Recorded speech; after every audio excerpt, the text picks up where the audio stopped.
خدا کے لیے میں آپ کے پیر پکڑ کے ریکویسٹ کرتا ہوں، میری شادی میں فضول خرچی مت کیجیے،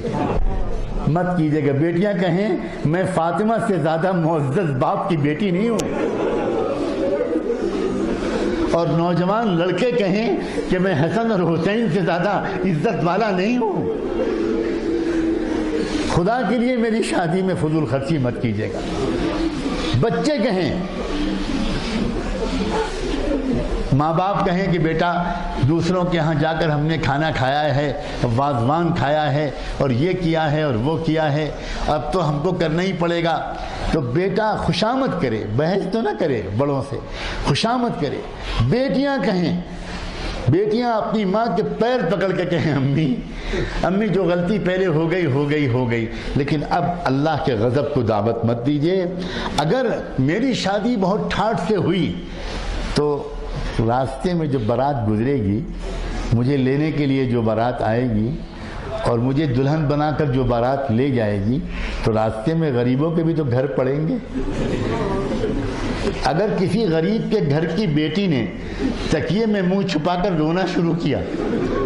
اور کسی غریب کے بیٹی نے یہ کہا اللہ میرا باپ بھی اگر مالدار ہوتا تو مجھے بھی تو کوئی رخصت کرنے کے لیے آتا، میرے گھر پہ بھی تو شہنائی بجتی، میرے گھر پہ بھی تو سجاوٹ ہوتی، اللہ میں یتیم ہوں، میرے باپ کا انتقال ہو گیا، اللہ میرا باپ مزدوری کرتا ہے باغ میں، اللہ میرا باپ ایک معمولی سا ملازم ہے، بہت مالدار نہیں ہے، تو کیا اس کی سزا مجھے زندگی بھر بغیر شادی کے انتظار کر کے ملے گی؟ اگر کسی گونجتی چیختی چلاتی ناچتی گاتی بارات کو دیکھ کر اور سن کر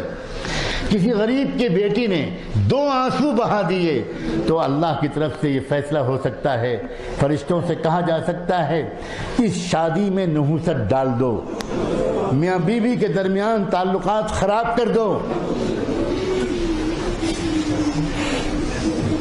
لوگ حیران رہ جائیں گے اور شادی کے 1-2 مہینے کے اندر جھگڑے شروع ہو جائیں گے، ساس اور بہو میں جھگڑا، نند اور بھاوج میں جھگڑا، شوہر اور بیوی میں جھگڑا،